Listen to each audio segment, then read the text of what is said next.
This video is brought to you by my channel members. Thank you so much! Hello and welcome to another 12 Gays of Christmas video. I am your guest host for this video, and the reason I am back is to talk about some more books. Per your request, I am gonna review and talk about a few spicy lesbian books. You asked for spice, so here it is.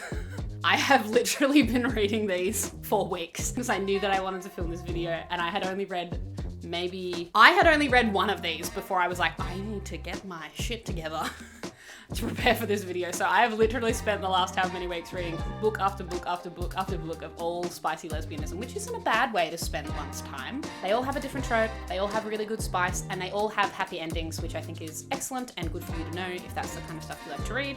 I have a favorite. I will tell you what it is when we get to it. And to be super clear, these are all books for adults. All of the characters in them are adults. There are explicit spicy scenes. There are explicit swear words all throughout, varying levels depending on the book. So these are recommended for older readers. If you are 15 and you want to pick them up, go for your life. I will not stop you, but just be aware. In terms of safe to read, which I usually do for all of my book review videos, all of these books are obviously gay at a glance. So if you're an older teen still living at home and you're not out and you wanted to read these but you don't want anyone to know, these might not be the best option for you at the moment. As you can see by the covers, almost all of them have ladies on the front, or mention sapphic or lesbian or two women, so keep that in mind. There might be something that you need to wait until you're a little bit older and you're in a better spot to be able to read. Another great option is you could read them as audiobooks, although having not done that myself, my only worry is that if you're doing that like on a train to work or school and you get to one of the spicy bits, you just gotta have a good poker face. That's all. That's all I will say. All right, with that all covered, let's get into the books. Next book. Well, first book. Book number one is Mistakes Were Made by Meryl Wilsner. This is book number one because I am in it.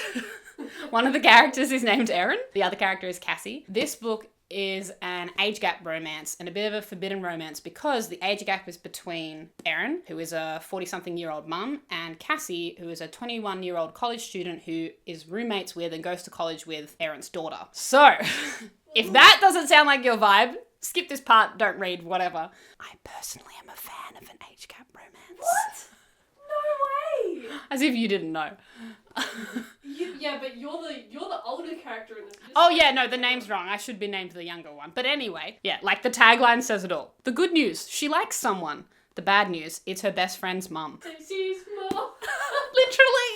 Literally. Erin and Cassie meet near the beginning of the book at a bar off the college campus. It's like a family weekend thing. And they don't know each other before that. They don't know the connection between Parker, who is Erin's daughter. And they meet up at this bar and there's, sparks fly, instant attraction. And I'm pretty sure they make out / maybe do more. The next morning, Erin is going to have breakfast with her daughter Parker and meet Parker's roommates and friends, one of whom walks in and is Cassie, this girl that she just made out with the previous night. They pretend not to know each other and it all follows on from there. Cassie ends up being invited by Parker to family Christmas at her house. So she's like in the same house as Erin, who she wants to kiss, but also the daughter is there and how do they keep it all a secret and lots of complexity. The thing I really liked about this book, besides the age gap and the spiciness, is that the twist that you sort of expect to happen in a book like this happened in a really interesting way. It didn't turn out the way that I thought it would, and I liked that. I like to be surprised. Also a fun thing that I liked in this book, Cassie wants to become an astronaut. I just love that because it's such like a kid thing, right? Where I was like, oh yeah, as a 5-year-old I wanted to be. No, Cassie wants to be an astronaut now. Still as an adult, and is going to go and work for NASA. I just thought that was cool. Spice rating from memory, because I have read all of these back to back, so they're all started to blow together. I would give it 4 out of 5 chilies. Maybe 4.5. It was very good. All right, this book is by the same author, Meryl Wilsner, and this one is called Cleat, which I just think is a very adorable name. This book, as you can probably guess from the fact it's called Cleat and has, I don't know if you can, how well you can see this, but it has soccer players on the cover. Involves soccer players. Well done. Good guess. My audience is smart. Thank you, Foley artist. So Cleat by Meryl Wilsner is a lesbian soccer rivals romance, which just feels honestly perfect. Out of any sport you were going to choose to do like a sapphic romance, it's got to be soccer, right? These girls play in the US women's soccer team. Do you know how many lesbians are really in the actual US women's soccer team? 9 out of 10. Wait, how many are on a soccer team? I don't know. There's a lot on a soccer team. On the field, there's 11, but like in the team, there's 10 double out of that. 11. Fucking who knows, man. So many queers. And that is true to this book as well, which is excellent. So you've got two very different soccer players in terms of their experience with soccer in this book. You have Grace, who's been on the national team since she was 16. So she's been on there for 10 years. Is like, this will be relevant to the Australians as well. She's like the Sam Kerr of the book, right? Phoebe is a new up-and-coming player who's just finished her like college soccer career and has been snatched up into the same club team that Grace is in and is trying really hard to also get onto the national team for the upcoming World Championships. They both play in similar positions on the field, so at first they're kind of pitted as rivals who's going to get the spot. Grace is struggling with an injury. She's really worried that being injured is going to get her booted off the team and Phoebe's going to replace her. So Grace is worried that Phoebe might be taking her spot, but she also starts to like Phoebe. Because Phoebe definitely likes Grace, as she's had a massive crush on Grace for her entire sort of teenage and soccer career. Watching Grace play soccer, wanting to be like her. Now she actually gets to play with her and also learns that she is a really nice person in real life too. Their first see me scene happens within the first like quarter of the book, which is nice. You don't have to wait too long. And it's in the locker room at practice. And it was very hot. So I liked it. I liked the story through this book too, like the individual struggles that both the characters are dealing with. Grace with her injury, Phoebe with her career and her place in the soccer world. And the romance felt really like natural and progressive throughout. It was really fun. All the supporting characters are great. As I say, a lot of them are gay. There's like a married couple on the US national team who have a baby who everyone coos over, and I was just like, beautiful. So if you like the sort of enemies to lovers trope or rivals to lovers, this one's definitely going to be right up your alley. And for spice, it's pretty spicy. I would give it a 4.5 out of 5. It's doing very well. Another quick thing I wanted to mention, if you want a book, regardless of the romance part, but the book that has quite good ADHD and autism representation, this book is also surprisingly great at that. The next book is one of the first proper sapphic spicy books I ever read. So I read this one actually a couple of years ago. And this is Delilah Green Doesn't Care, which I'm sure you've heard about. This book has been around for a number of years. It's one of the most popular sapphic romance books out at the moment. And with good reason. It's really fucking good. It's also part of a trilogy called the Bright Falls series, which I haven't read the other two books yet, but my special guest, Lauren Eloise, has read all of them. Lauren Eloise, thanks for joining us today. Hello, how are you going? Good, thank you. Great. Why don't you tell us about this this series? I do read. I don't read as much as you. That also was my first adult book and I really enjoyed it. The pace was very good. Like it hooks you in at the start and it feeds you throughout. It's good. Then I moved on to this one, which is the second one. It starved me. And maybe that was good because the last one is my favourite book. Do remember being like, this is my favourite. Like, actually one of my favourite fiction books. In general. Yeah. I loved the characters. I felt like I could relate to the characters. I felt like there was a lot of depth to them in this amount of space of books. I don't know how she did that, but she explored them very well, and I would just recommend this one, honestly. This one, great. This one, I wouldn't bother reading again. I would say from Lauren's feedback that this one is what we would call a slow burn yes, romance. It was a slow burn. And Lauren has no patience, so that tracks. I do have patience. Anyway, they're also a beautiful set altogether, so if you want the Bright Falls set, you can tell do the that. story. But the story of Delilah Green, this is what we shall start with. Delilah Green Doesn't Care has, as the main character, can you guess? Delilah. Correct! This is Delilah with all the tats looking sexy as hell, and this is Claire with all the curves also looking sexy as hell. Delilah grew up in Bright Falls. She's moved to New York. She's pursuing her photography dreams. Left Bright Falls because she had a terrible childhood there. She gets called back because she's obligated to be the photographer for her stepsister Astrid's wedding. Claire grew up in Bright Falls as well. Claire is one of Astrid's best friends and is trying desperately, along with the other friends, to stop Astrid's wedding because she's marrying a dickhead. At the beginning of this book, when Delilah returns to Bright Falls, she runs into Claire in a bar and pretends not to know who she is because Claire doesn't recognize Delilah. She looks very different from when they were kids, and flirts with her and riles her up a bit until Claire realizes that it is Delilah and feels a little bit, whoops. We didn't like Delilah as kids. What's going on now? Delilah is very annoyed about being back in Bright Falls. It's bringing up all the painful memories. She and Astrid, her stepsister, do not get along. But she makes a bet to Astrid that she will be able to sleep with Claire before the wedding. And that starts off this chain of Delilah trying to woo Claire to succeed in the bet, but in the process, catching actual feelings. I remember reading this and thinking, this is a movie about to happen.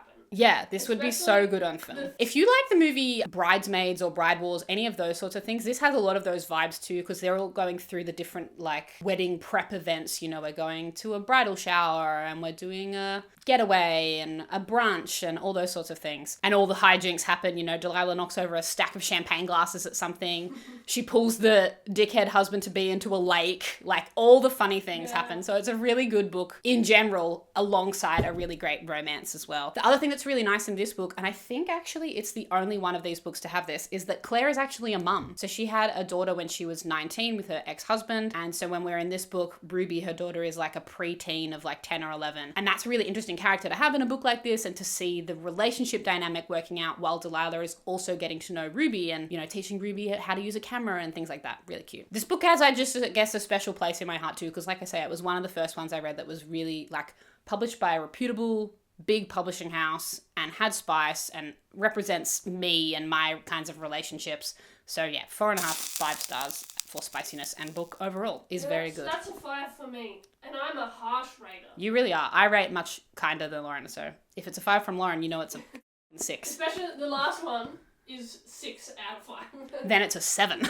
Nice spice, very good, much love. So that's one Ashley Herring Blake book on this list. The next book is another Ashley Herring Blake book, and this is her most recent release. It's called Make the Season Bright, which is not set in Bright Falls despite the title. This is a standalone book. It's not related to the Delilah Green series. And it's a Christmas book, so perfect time for getting it now if you're looking at this list and you're like, which one should I get? Speaking of things you can get for Christmas, you could get this beautiful long sleeve limited edition Galpal's tee that is Lauren's merch for December this year. Basically has your name on it.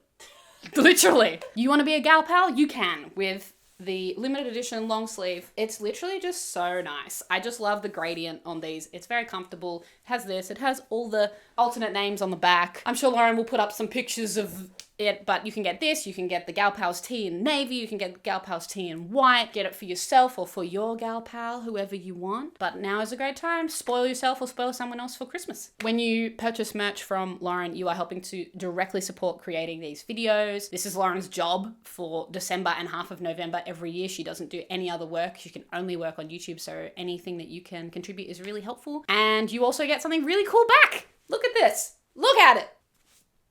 Make the Season Bright is the story of Brighton and Charlotte, or Bright and Lola as they used to call themselves, who almost got married 5 years ago until Brighton left Charlotte at the altar. Oh. I know, scandalous.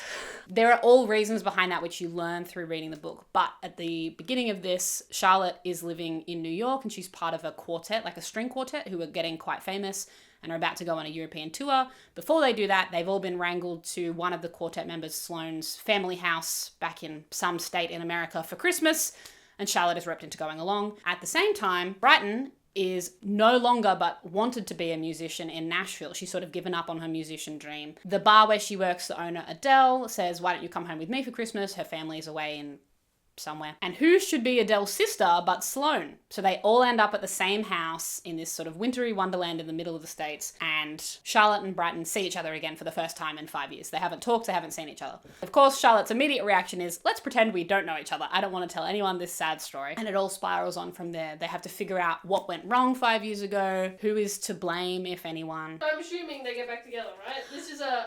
Will they get back together? Yes. I want them to. Yes, this is exes reunited after 5 years. Will they, won't they? How can they fix the problems of the past and the problems of the present? All set on a beautiful backdrop of winter wonderland loveliness. This one is a bit lower on the spice scale, which is only because they are exes, so you don't obviously see them get together until later through the book. There are 1 or 2 flashback scenes of their relationship prior to the breakup that you get through the book, but mostly all of the spice that happens in like the last half or the last third of the book. So if you're looking for like a softer introduction into Spice World, this is probably a good one to go with. There are fun little romancy trope things in here too, like, oh no, we're snowed into this cabin together, whatever shall we do? And the heating broke, so I have to share a bed with you, whoops.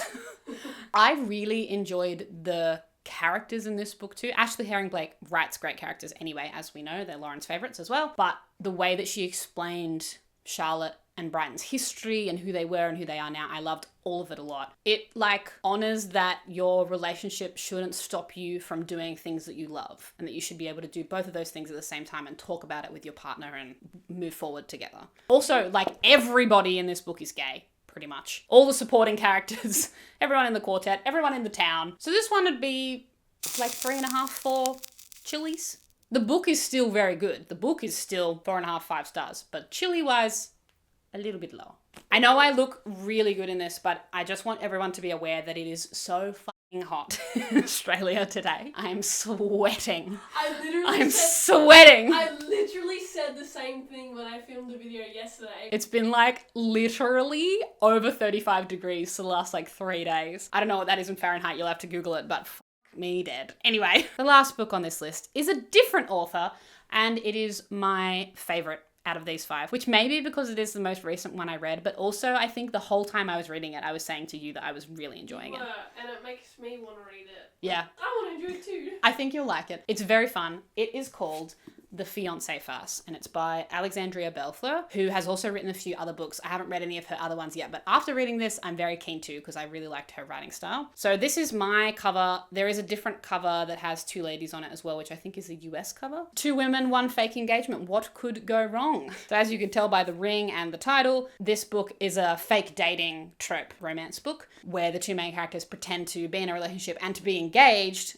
for the benefit of both of them. The main characters in this book are Tansy and Gemma. So Tansy is the manager of the local bookstore. It's been in her family for generations. Her stepmother currently owns the building, but Tansy runs the day-to-day operations. Gemma is the heir to a massive newspaper publishing company in the US. She's been recently named the heir by her deceased grandfather, but he's given one condition for her inheriting the company, which is that she has to be married before the annual general meeting on the 22nd of December, which is coming up fast. So when Gemma gatecrashes one of her cousin's weddings that Tansy is also at and learns that Tansy has been lying about being in a relationship with her for 6 months, she uses that opportunity and says, yeah, not only are we in a relationship, we're actually engaged.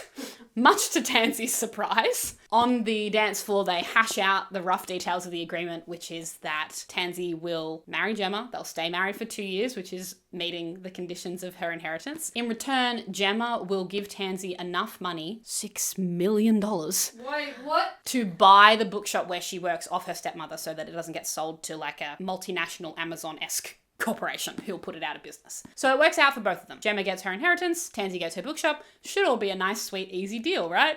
Wrong. It's always wrong. It's always wrong. And why is it wrong, audience? Because they fell in love. Thank you. The reason I loved this book so much is the characterization is just like absolute chef's kiss. Both Tansy and Gemma are so well written and they're like so distinct as characters, and all the surrounding side characters as well. I love Gemma's like sarcasm and banter. She grew up in, rich household as like the black sheep. No one really likes her and she just uses all of her wit as a defense. It's brilliant. And Tansy is a lot softer, but she also like jumps to Gemma's defense when Gemma is being attacked by other people, so verbally attacked. This one, very spicy. Very spicy. Because within the first like chapter, you're seeing Tansy sees Gemma walk in and is like, oh no, this is a woman I've been pretending to date and she's even sexier in real life than on the covers of the books where she used to model for. And they share a steamy kiss on the dance floor before Gemma leaves because they've supposedly been dating for 6 months. There is a spicy scene in a library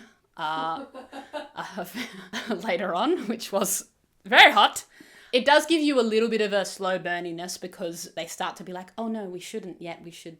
It gets a bit drawn out, but it's good. It's teasing. It makes you want to keep reading more. And I liked how the relationship played out. There was, of course, a twist at the end, which you knew something was going to happen that would throw everything in the works. It didn't happen quite the way we planned, or the way I thought it was going to, which was, again, good to be surprised. But it was just fucking good. The other thing in terms of, like, really liking the characters, particularly the 2 main characters, they were honest with each other through the whole book, which was really nice. Not that characters are usually intentionally dishonest, but a lot of these books, they're keeping how they feel a secret or haven't told them that it's a bet that they're going to try and date them. These 2 characters were honest with each other the whole time. Both when they started catching feelings, they told each other, all those sorts of things. It was just kind of refreshing.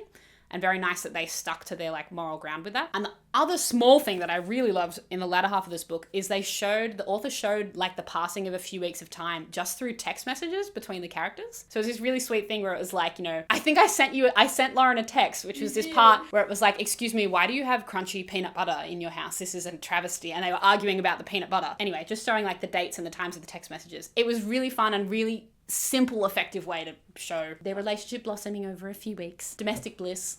Very cute. Just having good banter. It can be done so simply, and it's just been done so well in this book. So thank you very much, Alexandria.